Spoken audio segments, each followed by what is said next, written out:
대학교 동기였던 친구가 세상을 떠난 지 10년째 되는 해, 나는 갑작스레 한 채팅 그룹에 끌려 들어갔다. 그룹 내 공지사항은 명확하게 적혀 있었다. 30일 후 모두 옛 학교로 돌아와 동창회에 참석해주세요. 주의사항, 첫째, 의식에 사용할 검은 장미 한 송이를 가져오세요. 둘째, 이 도시를 떠나려는 사람은 죽습니다. 셋째, 참석하지 않는 사람은 죽습니다. 넷째, 검은 장미를 잃어버리는 사람도 죽습니다.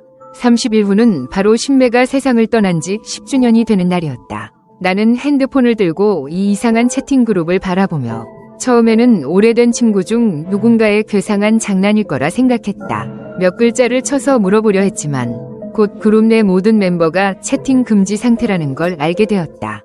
관리자의 검은 장미 사진 프로필을 클릭했지만 친구 추가는커녕 그룹을 나가려 해도 나갈 수 없었다. 이게 무슨 기술이란 말인가. 그 순간 딩동 소리와 함께 초인종이 울렸다.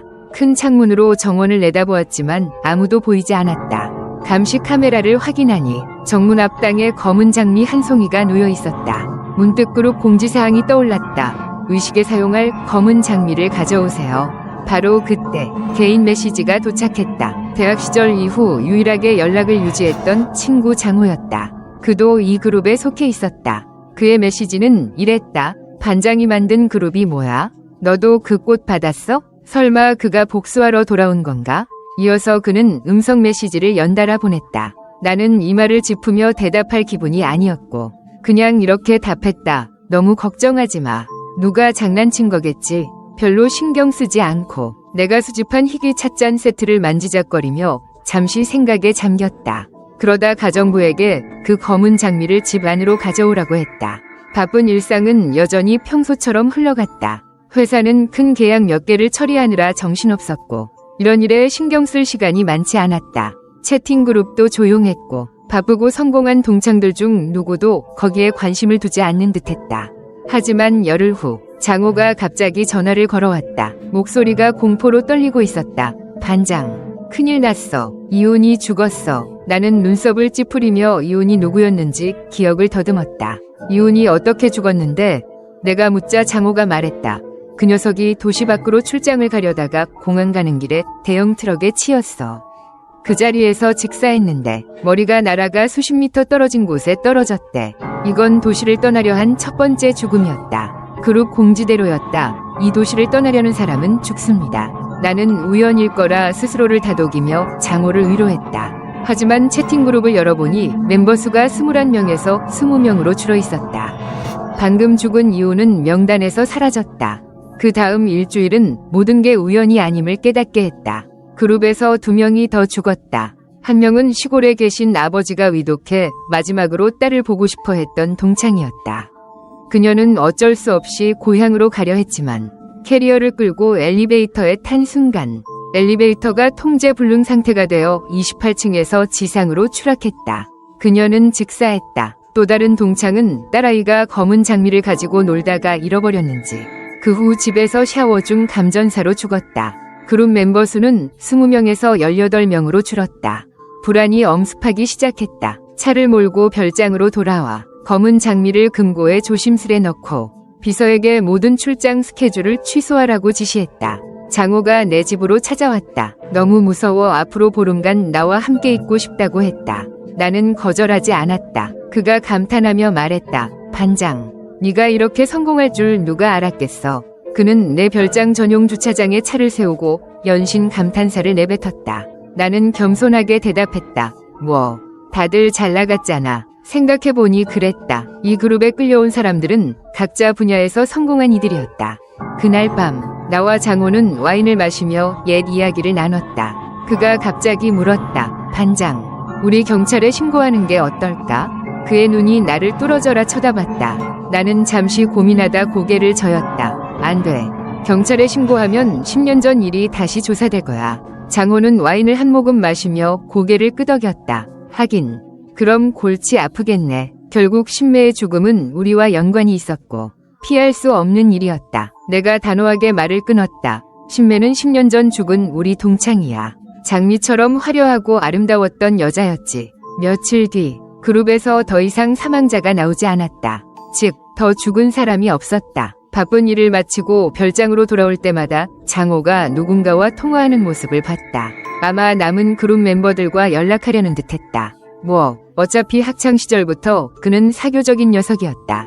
그런데 다음 날 별장에 낯익으면서도 낯선 작은 체구의 여자가 나타났다. 심월, 내 전 여자친구였다. 그녀도 그룹에 속해 있었지만 졸업 후 연락이 끊겼었다. 그녀가 말했다. 장호가 나를 불렀어.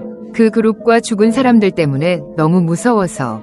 그녀는 예전처럼 불쌍한 척을 했지만 나에겐 낯설기만 했다. 나는 무심코 고개를 저었다. 별장이 넓으니 며칠 같이 있어도 괜찮아. 곧 옛 학교에서의 동창회 날이 다가왔다. 하지만 출발 직전 검은 장미가 든 금고가 사라졌다. 시간이 촉박해 감시 카메라를 확인할 겨를도 없었다. 장호의 아첨하는 얼굴과 심월의 부드러운 미소를 보니 얼음 구덩이에 빠진 기분이었다. 누군가 나를 죽이려는 음모를 꾸미고 있었다. 장호가 내 표정을 보고 걱정스레 물었다. 반장, 무슨 일이야? 나는 그들을 노려보며 말했다. 내 꽃이 없어졌어. 금고에 있던 거. 심월도 당황한 척했다. 이제 젠미벤이야. 나는 이를 악물었다. 일단 가자. 가도 죽고 안 가도 죽을 거면 차라리 가서 무슨 일인지 확인해보는 게 낫지. 우리 셋은 주차장으로 나갔다. 갑자기 위에서 검은 그림자가 떨어졌다. 맨 뒤에 있던 장호가 짧게 비명을 지르더니 조용해졌다. 피 냄새가 퍼졌다. 돌아보니 거대한 가로등 기둥이 장호를 덮쳤고 그의 머리가 박살나 그 자리에서 죽어 있었다.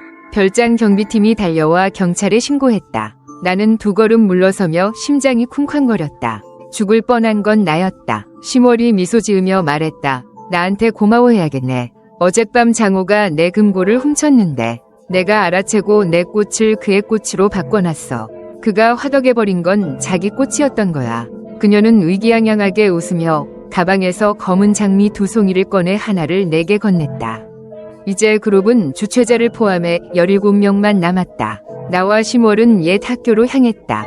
여름 방학 중이라 학교는 인적 하나 없었지만 이상하게도 교문은 활짝 열려있고 경비도 없었다. 장호의 죽음을 목격한 후 내 마음은 무거웠다. 4명이 죽었고 모두 신매에게 잘못한 이들이었을지도 모른다. 심월이 조용히 물었다. 다음은 누구일 것 같아? 그 질문에 온몸에 소름이 돋았다. 이건 분명 복수였다. 오늘은 신매의 기일이었다. 우리가 교실에 도착했을 때 이미 안에 사람들이 북적이고 있었다. 장호의 죽음 때문에 우리는 조금 늦게 도착했다. 문 앞에 선 우리를 향해 피곤하고 침울한 눈빛들이 쏟아졌다. 그 눈빛에는 공포, 지침, 놀라움, 그리고 무관심까지 뒤섞여 있었다. 갑자기 일제히 핸드폰에서 알림음이 울렸다. 검은 장미 사진이 프로필인 계정에서 그룹 메시지가 떴다. 올해 동창회에 제 시간에 참석한 16명이 동창을 환영합니다. 이제 진실 게임을 시작합시다. 각 동창은 대학 시절 신매에게 저지른 나쁜 짓을 하나씩 말해주세요. 모두 손을 들어 투표하고 가장 죄가 가벼운 사람이 죽을 겁니다. 주의사항, 첫째, 거짓말 금지. 둘째, 떠나려 하지 마세요. 셋째, 게임 질서를 어지럽히지 마세요. 정말 끔찍했다. 진실을 말해야 하고 가장 큰 잘못을 골라 고백한 뒤 다른 사람들의 판단을 받아야 한다. 마지막에 남는 사람, 즉 죄가 가장 가벼운 사람이 목숨을 잃는다. 우리 중에 명예를 가진 사람이 어디 있겠는가? 이제 모두가 가장 무거운 잘못을 억지로 끄집어내야 하는 인간성을 시험하는 게임이었다. 대체 그 검은 장미 프로필 뒤에 있는 건 누구란 말인가? 나 안 해. 집에 갈 거야. 마른 체구의 원숭이 같은 남자가 갑자기 벌떡 일어나 교실 밖으로 미친 듯이 뛰쳐나갔다. 하지만 문을 지나자마자 고통스러운 신음소리가 들렸다. 마치 목이 무언가에 짓눌린 듯했다. 우리도 급히 나가보니 그는 복도에 무릎을 꿇고 몸을 웅크린 채 두 손으로 목을 쥐어짜고 있었다. 눈이 튀어나올 듯 커진 그는 우리 눈앞에서 스스로 목을 졸라 죽었다. 겁에 질린 여자 동창들이 비명을 질렀고 심월은 내 팔을 꽉 붙잡으며 온몸을 떨었다. 그 순간부터 아무도 떠나려 하지 않았다. 이제 그룹은 16명만 남았다. 그 마른 남자는 그렇게 문 밖에서 죽어 있었다. 교실로 돌아오자 눈썹이 짙고 눈이 큰 정의감 넘치는 인상의 남자가 단호한 목소리로 입을 뗐다. 심월이 내게 속삭였다. 저 사람 황민환이야. 기억이 떠올랐다. 신매가 죽고 얼마 안 돼 그는 학교를 그만두고 군대에 갔었다. 과연 정직해 보였다. 심월이 살짝 웃었지만 나는 입술을 삐죽였다. 진짜 정의롭다면 저 밖에 있는 시체를 직접 들여오지 그러냐? 저 덩치에 힘깃발인데 무서워서 못하다니. 위선자 같았다. 아무도 그에게 신경 쓰지 않았고 황민환도 조용히 자리에 앉았다. 누군가 제안했다. 헌학이 반장이었고 지금도 잘 나가니까 먼저 시작해보는 게 어때? 그 말을 한 건 대학 시절 나를 쫓아다니던 오판이었다. 지금도 그녀는 아첨하는 표정으로 나를 봤지만 나를 첫 번째로 밀어냈다. 희생양으로 삼으려는 속셈이었다. 속으로 생각했다. 멍청한 년. 역시 아무도 반대하지 않네. 어쩔 수 없이 나는 강단에 올라 신매와 관련된 기억을 더듬었다. 나는 신매를 마지막으로 만나지 않았어. 그녀가 자살하기 전 나를 만나자고 메시지를 보냈는데 가지 않았지. 그 일을 떠올리면 마음이 무거워. 이게 내가 신매에게 저지른 가장 큰 잘못이라 생각했다. 만약 10년 전 그날 그녀를 만났다면 뭔가 이상한 낌새를 눈치채고 구할 수 있었을까? 말을 마치자 아래에 있는 거의 모두가 손을 들었다. 나를 가장 비난할 만하다고 생각하는 듯했다. 다음 사람들은 자진해서 강단에 올랐다. 모든 게 꽤 질서정연하게 진행되었다. 어떤 이는 울며 사과했다. 내가 그녀를 몇 번 때렸어. 어떤 이는 후회하며 말했다. 그녀를 조롱하고 따돌렸지. 또 누군가는 떨며 고백했다. 익명 계정으로 그녀를 욕하고 전화번호를 공개했어. 황민환 차례가 됐다. 힘으로 꽉 찬 그의 근육이 두드러졌다. 그는 격렬하듯 말했다. 그녀가 나를 좋아했는데 내가 거절했어. 말이 끝나자마자 핸드폰에서 띡띡 소리가 났다. 검은 장미 프로필이 그룹에 메시지를 보냈다. 황민환이 거짓말했네요. 게임 규칙 위반으로 벌받습니다. 우리 눈앞에서 그의 근육이 쪼그라들고 얼굴이 곰기 시작했다. 황민환이 공황 상태로 소리쳤다. 내가 잘못 말했어. 나도 그녀를 때렸다고. 하지만 그의 몸은 멈추지 않고 변했다. 그는 울며 더듬거렸다. 내가 잘못했어.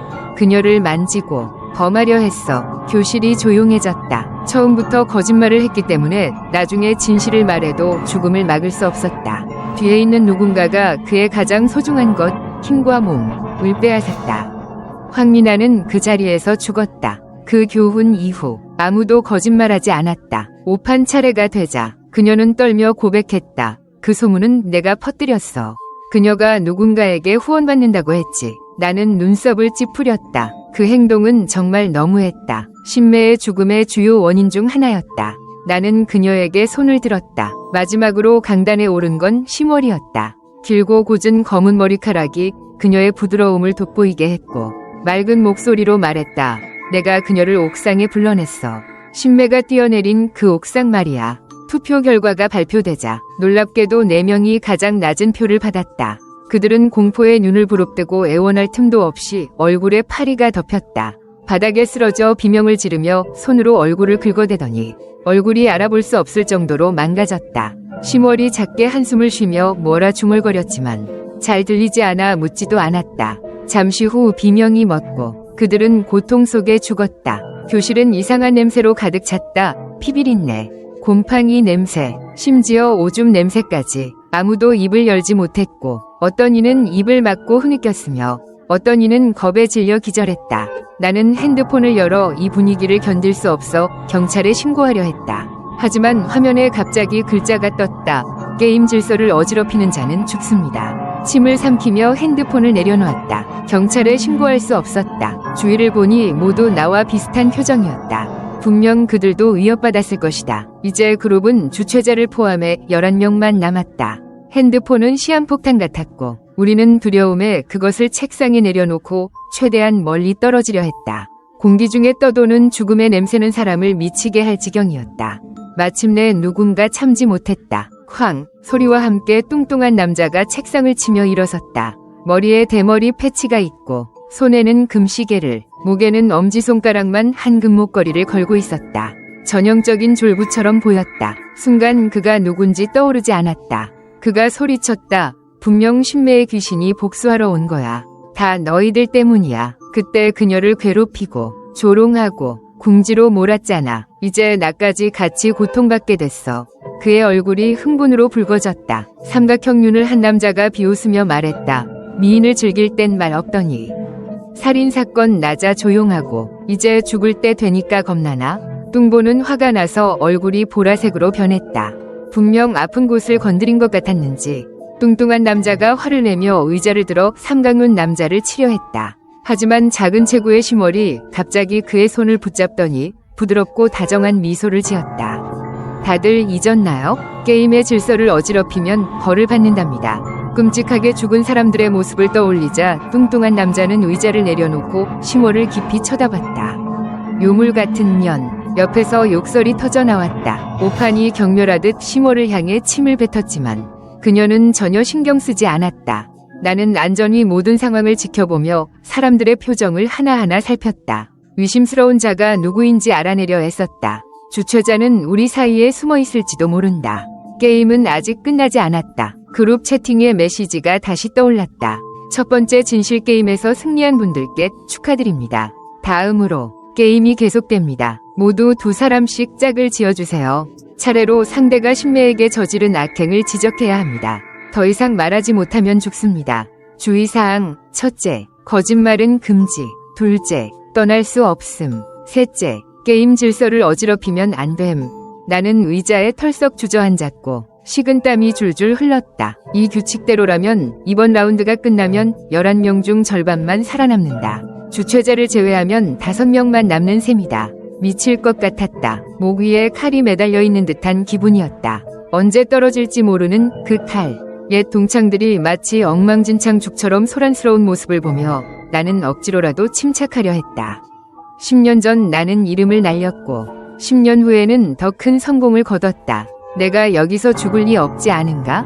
이번 라운드에서 적합한 사람을 고르는 게 무엇보다 중요하다. 누가 가장 많은 비밀을 아는지 그게 나에게 유리할 것이다. 내 시선이 시몰에게 멈췄다. 그 순간 그녀의 물처럼 맑고 부드러운 눈동자도 나를 바라봤다. 곧 모두가 상대를 정했고 한 쌍씩 연단에 올라갔다. 아무도 먼저 나서지 못했다. 예전 반장이었던 나는 당연히 모범을 보여야 했다. 나는 내 상대인 주창과 함께 연단에 올라갔다. 아니, 나는 시몰을 선택하지 않았다. 내가 고른 건 대학 기숙사 룸메이트였던 주창이다. 눈앞에 이 남자는 한때 나와 의형제처럼 가까웠지만 지난 10년간 연락이 끊겼다. 그도 변했다. 한때 잘생겼던 얼굴은 이제 중년 남성의 성숙함을 띠고 있었다.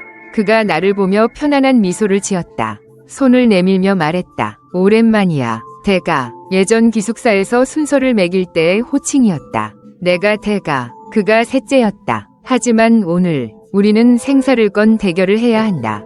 서로에게 가장 신랄한 말을 던져야 한다. 이 검은 장미 관리자는 정말 잔인하다. 두 남자의 눈빛이 마주쳤다. 말하지 않아도 모든 게 이해됐다.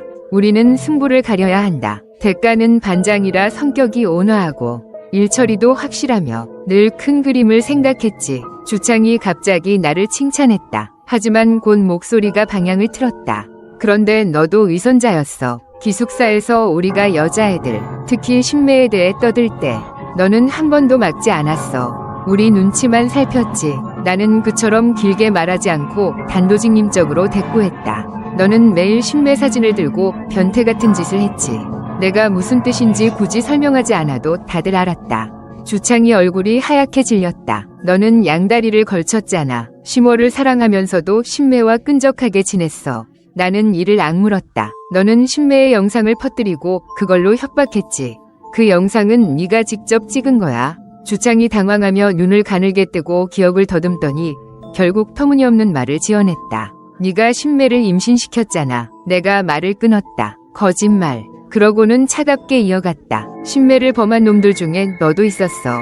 교실의 형광등이 갑자기 깜빡였고 밖은 어느새 캄캄해졌다. 여름 밤바람이 스산한 냉기를 몰고 왔다. 주창은 멍하니 서서 아무 말도 못하고 손가락으로 나를 가리키며 떨 뿐이었다. 그가 졌다. 나는 안도하며 숨을 내쉬었다. 그가 천천히 무릎을 꿇고 아래를 부여잡는 모습을 봤다. 진득한 핏물이 흘러나왔다. 우리는 주창이 눈앞에서 죽어가는 모습을 그저 바라볼 뿐 아무것도 할 수 없었다. 아까 그 뚱뚱한 남자는 의자에 앉아 덜덜 떨었다. 그 죄악에 그도 한몫했으니까. 뚱뚱한 남자와 삼강눈은 한 조였다. 예전 밝았던 교실은 이제 사형장처럼 변했다. 삼강눈이 뚱뚱한 남자를 보며 침을 뱉었다. 더러운 돈 몇 푼이 그렇게 좋았냐? 그때 너는 내 아빠가 양돈장을 한다고 한밤중에 떼돈을 벌더니 매일 잘난 척했지. 신매를 쫓아다니다 안 되니까 화가 나서 그랬던 거 아냐? 아, 맞다. 너는 반장도 쫓아다녔지. 근데 반장이 신매와 꽃처럼 어울리니까 내게 눈길도 안 줬잖아. 그 말이 끝나자 교실은 기묘한 침묵에 휩싸였다. 삼강로는 자신이 실수했다는 걸 깨닫고 놀라 입을 막았다. 그는 자신의 기억이 잘못됐나 의심했다. 내가 반장이고 남자인데 어떻게 신매와 꽃처럼 어울릴 수 있지? 뚱뚱한 남자가 나를 쫓아다녔다고? 곧 진실을 알아챌 건가? 나는 손가락을 만지작거리며 눈을 가늘게 뜨고 웃었다. 점점 더 흥미로워진다. 내가 어떻게 남자를 좋아하겠냐? 내가 부자인 건 우리 아빠 덕분이야. 너도 잘나면 돈 벌어서 부자 돼봐. 뚱뚱한 남자가 얼굴이 새빨개져서 반박했다. 삼강눈이 차갑게 그를 노려봤다. 그럼 인정하는 거네. 너는 돈으로 동급생들을 매수해서 신매를 괴롭혔어. 가질 수 없으니 망쳐놓은 거지. 뚱뚱한 남자는 동전만 한 윤을 부릅뜨고 으르렁거렸다. 강뇌, 너 말 잘한다? 그때 신매가 괴롭힘 당하고 해코지 당할 때 넌 뭘 했냐? 아무것도 안 했지. 너는 겁쟁이야. 우리한테 돈 3만 원 받았다고 신매의 손발을 붙잡고 교실에서 옷을 찢는 걸 도왔잖아. 강뇌는 폭로당했지만 전혀 흔들리지 않았다. 진금산, 너 돈 많다며? 신매 부모님이 정의를 찾으러 왔을 때 너희 집은 차라리 수십만 원을 써서 고문을 매수했지. 그 불쌍한 노부부에게 단 한 푼도 안 줬어. 신매는 외동딸이었다고. 너희 집은 정말 악독해. 뚱뚱한 남자는 당황해서 강뇌에 대해 더 떠올리지 못했다. 기묘하게 조용한 교실에서 그가 죽었다. 엄지손가락만 한 금목걸이가 그의 목을 조였다. 붉었던 얼굴이 점점 보라색으로 변했고 뚱뚱한 몸에서 못생긴 머리가 떨어졌다. 그가 가장 사랑한 돈에 의해 목이 졸려 죽은 것이다. 그 모습을 보며 내 얼굴에 기묘한 미소가 떠올랐을 거라 생각했다. 맞다. 신매는 외동딸이었다. 그녀의 부모님, 가족, 친척, 친구들은 얼마나 마음 아팠을까. 나머지 두 조가 차례로 연단에 올랐다. 승자는 남녀 한 명씩, 조자오와 이몽몽이었다. 네 조가 끝났고 마지막 조는 심월과 오판이었다. 심월은 여전히 맑고 고요한 분위기를 유지했지만 오판은 당황했다. 너는 신매를 질투해서 소문을 퍼뜨렸어. 그녀가 허락을 쫓는데 방해가 된다고 생각했지. 심월이 부드럽게 미소 지으며 먼저 입을 열었다. 오판은 즉시 반박하려 했다. 하지만 오판은 한참 동안 심월을 바라봤지만 아무 말도 하지 못했다. 이상하게도 심월은 정말로 신매에게 아무 짓도 하지 않은 것 같았다. 다만 그녀 스스로 신매를 옥상으로 불러냈다고 인정했을 뿐 신매가 뛰어내린 그곳으로 심월은 담담하게 말을 이었다. 그들이 신매에게 짐승 같은 짓을 할 수 있었던 건 바로 네가 약을 먹였기 때문이야. 오판은 당황하며 미친 듯이 고개를 저었다. 신매는 너를 친구로 여겼는데 네가 그녀를 해쳤어. 심월은 침착하게 대답했다. 난 안 했어. 오판은 미친 사람처럼 부정하며 급히 고개를 들더니 윤을 부릅뜨고 심월을 노려봤다. 눈알이 튀어나올 것 같던 그녀는 갑자기 관기 어린 웃음을 터뜨렸다. 심월, 더 이상 연기하지 마. 생각났어. 너는 심월이 아니야. 너는 고규야. 그 이름이 울리자 내 머리가 극심하게 아파왔다. 나는 믿을 수 없는 눈으로 예전 여자친구를 바라봤다. 신매와 대화했을 때 그녀는 이복 동생인 고규라는 이름의 여동생이 있다고 언급한 적이 있었다. 하지만 삼강눈의 말로는 신매가 외동딸이었다. 게임에서 이런 모순이 생겼다면 아마도 이 게임 자체가 처음부터 허점을 가지고 있었던 걸지도 모른다.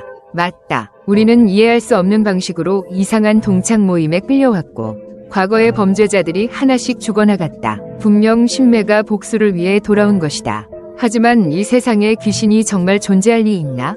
귀신은 사람의 마음속에만 있는 거다. 나는 고개를 흔들어 혼란스러운 생각을 떨쳐내려 애썼다. 너야. 네가 친언니를 속여 옥상에 올라가게 했어.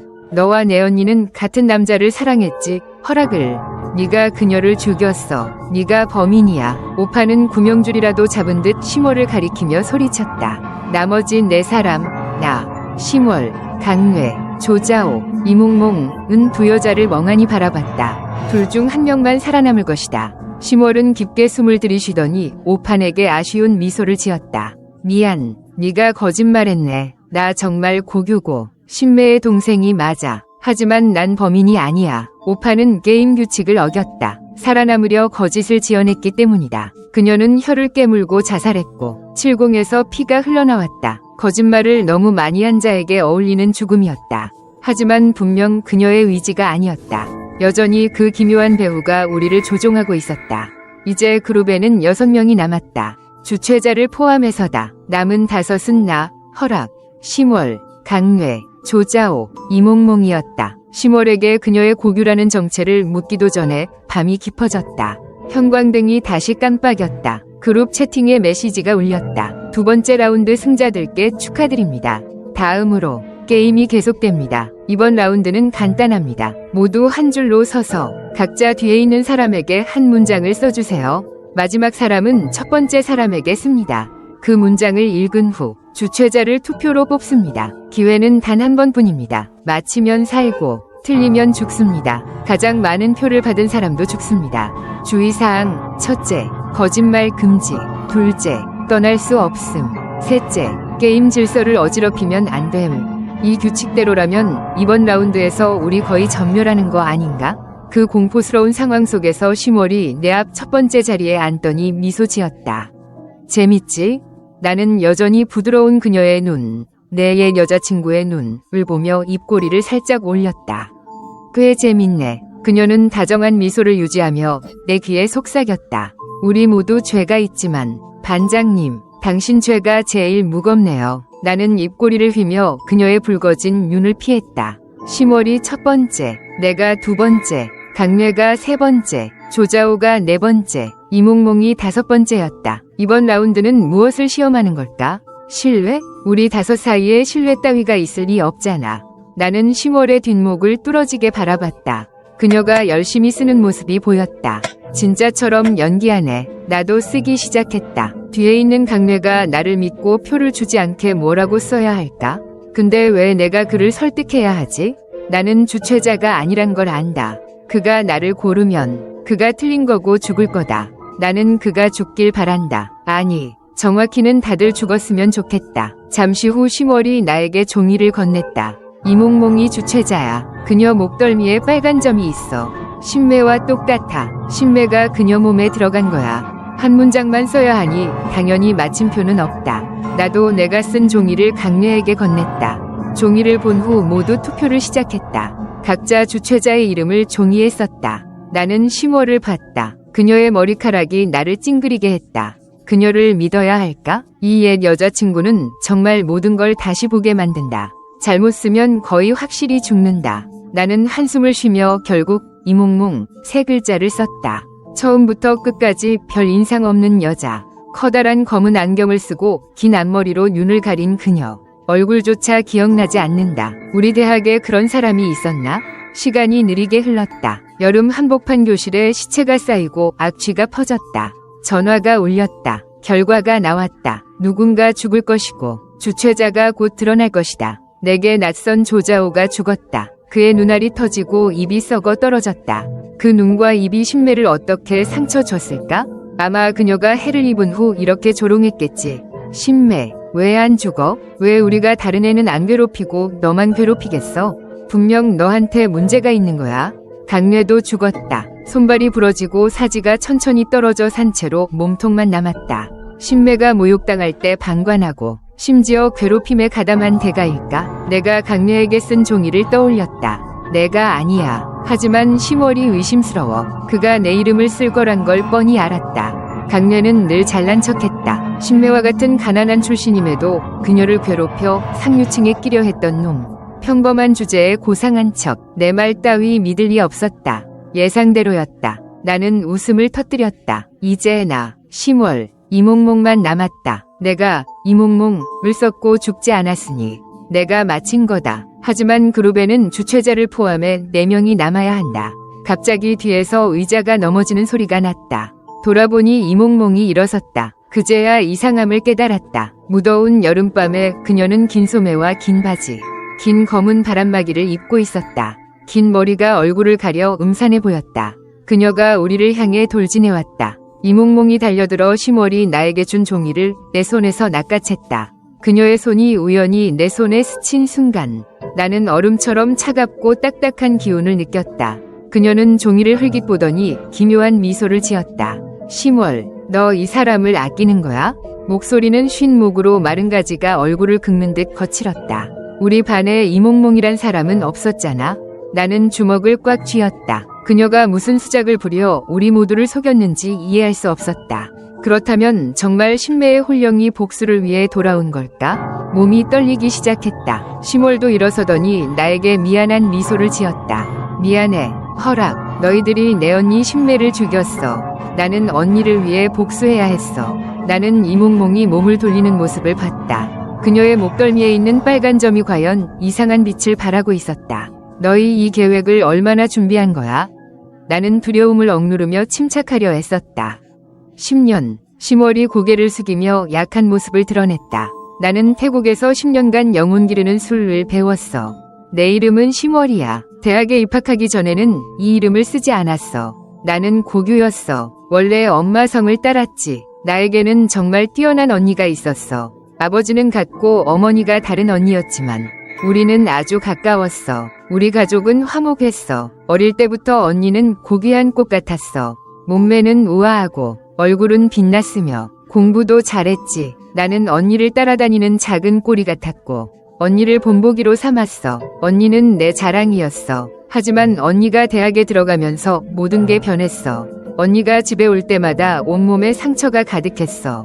그해 언니는 여러 과목에서 낙제했고 유급됐어. 그제야 언니가 대학에서 지옥 같은 삶을 살고 있다는 걸 알았어. 언니는 괴롭힘을 당했고 모욕당했으며 소문에 시달리고 사이버 폭력을 겪었어. 언니가 무슨 잘못이 있었는데? 단지 너무 예쁘고 완벽했기 때문이야. 하늘 높이 걸린 달을 누군가는 동경하며 끌어내리고 누군가는 질투하며 더럽히고 누군가는 구경만 하며 무관심했고 또 누군가는 자신의 앞길을 위해 언니의 죽음을 숨겼어. 자신감 넘치고 빛나던 언니는 약하고 부서지기 쉬운 사람이 됐어. 언니의 일을 알게 됐을 때 나는 견딜 수 없을 만큼 가슴이 아팠어. 언니는 나에게 복수하지 말라고 했어. 저 부유하고 권력 있는 놈들에게 내가 해를 입을까봐 걱정했지. 언니는 정말 착하고 참을성이 많았어. 그런 좋은 사람이 언제부터 괴롭힘을 당하기 시작한 걸까? 처음에는 선배들이었고 언니가 유급된 후에는 후배들까지 그 더러운 전통을 이어받았어.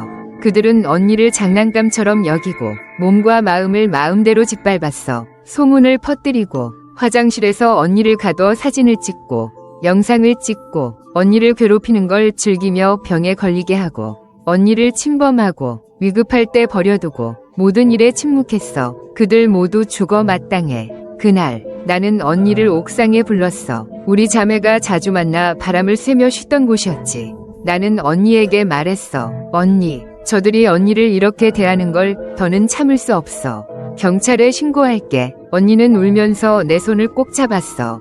상처투성이 손으로 내 눈물을 닦아주며 말했지. 소규야, 우리는 저들과 싸울 수 없어.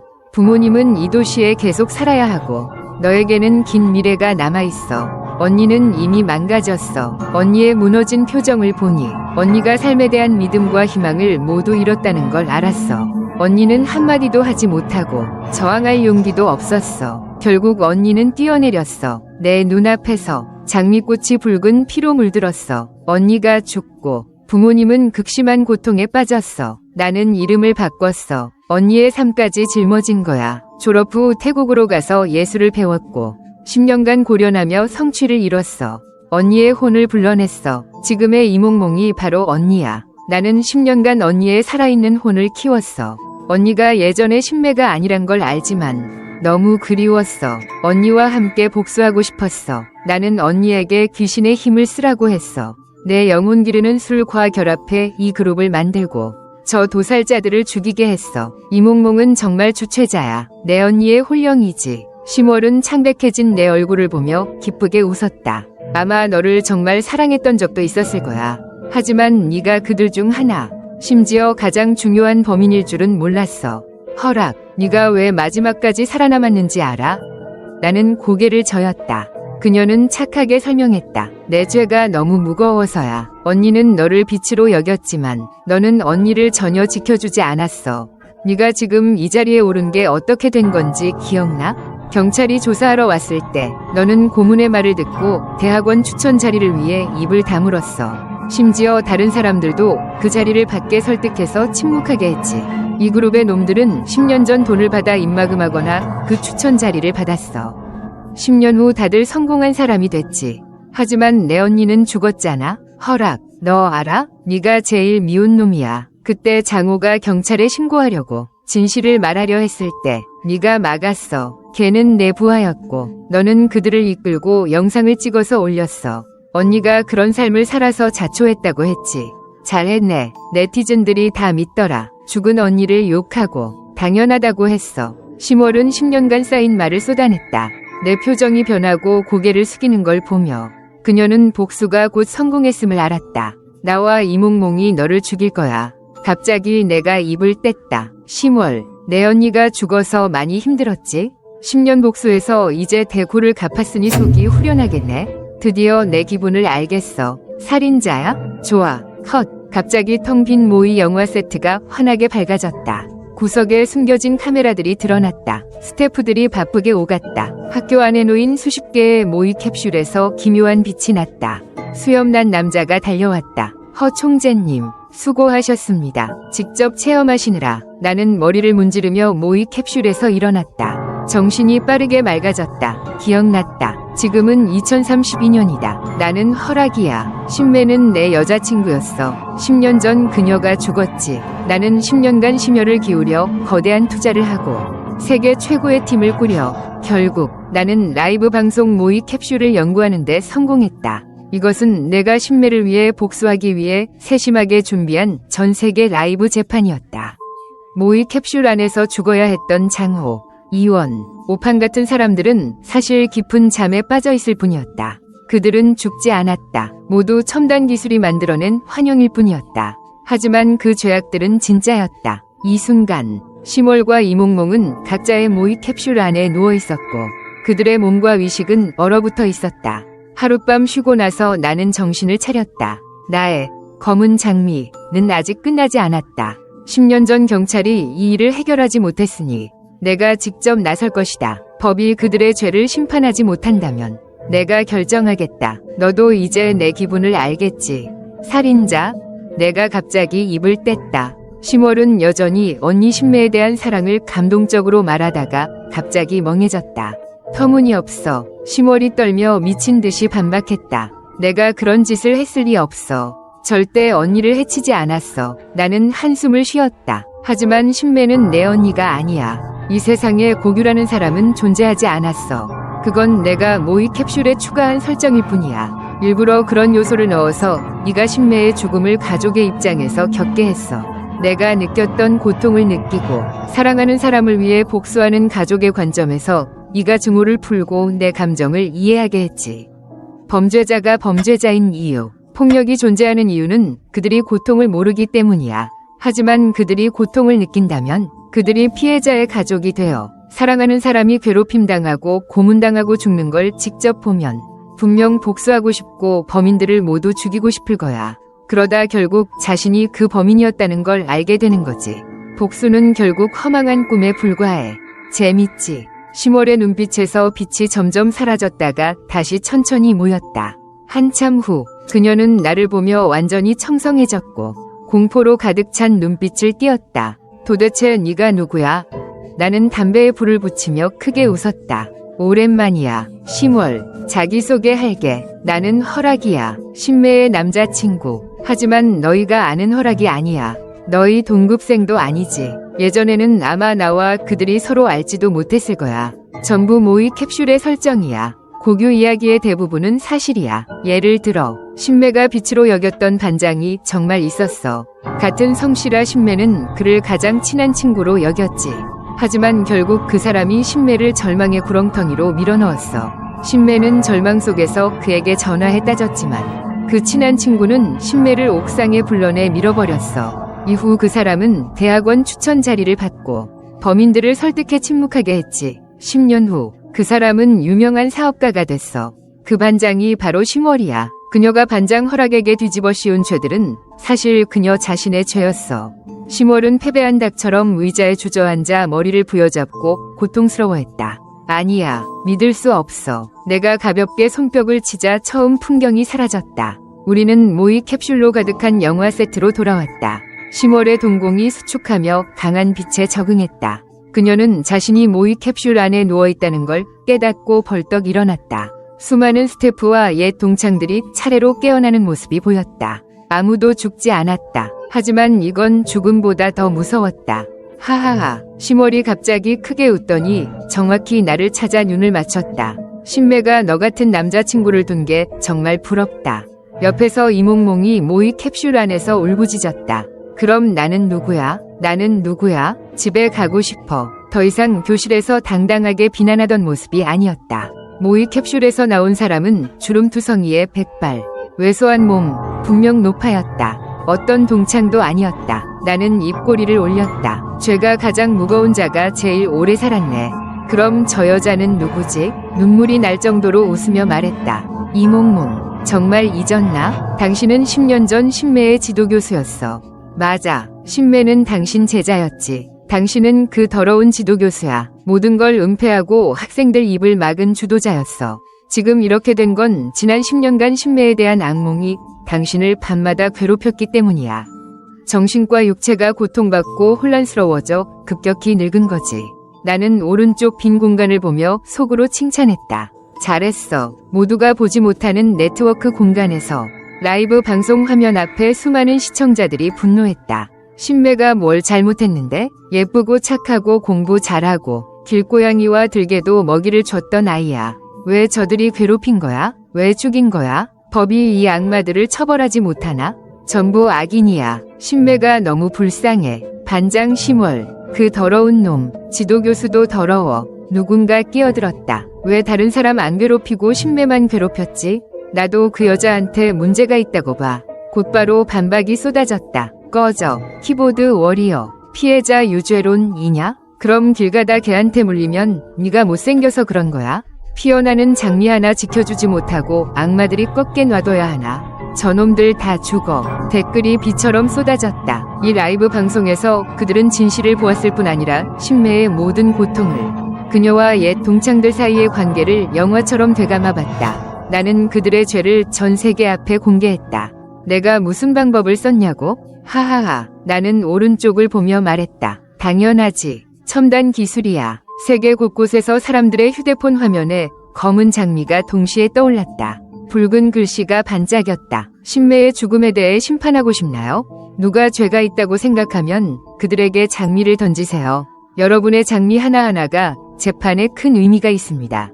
감사합니다. 즉시 수많은 손가락이 빠르게 움직였다. 유죄라는 판결이 눈송이처럼 쌓여 네트워크 세상에서 고층 빌딩이 됐다. 관련 기관이 나를 찾아와 20명의 시민을 이상한 활동에 강제로 참여시키고 기술로 사생활을 침해했다고 고발했다. 나는 연구 결과 라이브 방송 모의 캡슐을 제출했다. 과학 발전에 큰 기여를 한 성과였다. 상부에서 이를 받아들이고 후한 보상을 주며 나를 달랬다. 신매의 사례에 대해 매우 안타깝게 생각합니다. 숨겨진 진실을 알게 됐으니 이번에는 철저히 조사하겠습니다. 허 씨의 협조에 감사드리고 과학 발전에 기여해 주셔서 감사합니다. 저희가 의견을 묻고 싶은 질문이 있습니다. 기관 관계자 중 한 명이 입을 뗐다. 이전에 강매가 휴식 캡슐 안에서 갑자기 설정을 깨고 반장이 여자라는 걸 기억해냈는데요. 이게 캡슐의 오류인가요? 수리가 필요한가요? 나는 눈꺼풀을 내리며 부드럽게 거절했다. 아니요. 필요 없습니다. 제가 일부러 남겨둔 허점이에요. 한때 저는 정상에 서서 그들이 자신의 생사를 조종하는 모습을 봤어요. 그들이 광대처럼 죄를 드러내는 걸 보면서 역겨움을 느꼈죠. 빨리 끝내고 그들의 결말을 보고 싶었어요. 제가 기술을 자진해서 제출하고 전 세계 수백만 시청자의 간청 덕분에 이번 행동은 정당한 이유가 있고 용서받을 만한 감정에서 비롯된 것으로 간주됐어요. 생명에 해를 끼치지 않았기 때문에 저는 형사적, 민사적 책임에서 면제받았죠. 신매의 사건은 마침내 재조사됐고 더 이상 단순히 자살로 결론나지 않았어요. 그녀는 결코 자살한 적이 없었으니까요. 그들이 유죄 판결을 받은 날, 저는 검은 장미 한 다발을 들고 신매의 무덤 앞에 섰어요. 그녀의 미소는 비석 위에 멈춘 듯했고 눈이 부실 정도로 빛났어요. 전화에서 그룹 알림 소리가 울렸어요. 이제 그룹에는 저와 검은 장미 아바타 단 둘만 남았죠. 저는 오른쪽을 보며 부드럽게 미소 지었어요. 비가 내리기 시작했고 저는 꽃다발을 내려놓고 우산을 오른쪽으로 기울였어요. 기쁘세요? 저는 그룹에 글을 썼어요. 검은 장미 아바타가 재빨리 답했어요. 그들이 죗값을 치르겠죠? 저는 대답했어요. 괜찮아요. 판결 결과가 마음에 안 들면 우리 둘이 직접 교도소에 가볼게요. 글을 치며 제 눈에 살기가 스쳤어요. 히히, 좋아요. 검은 장미 아바타가 예전 그녀처럼 귀여운 표정을 보냈어요.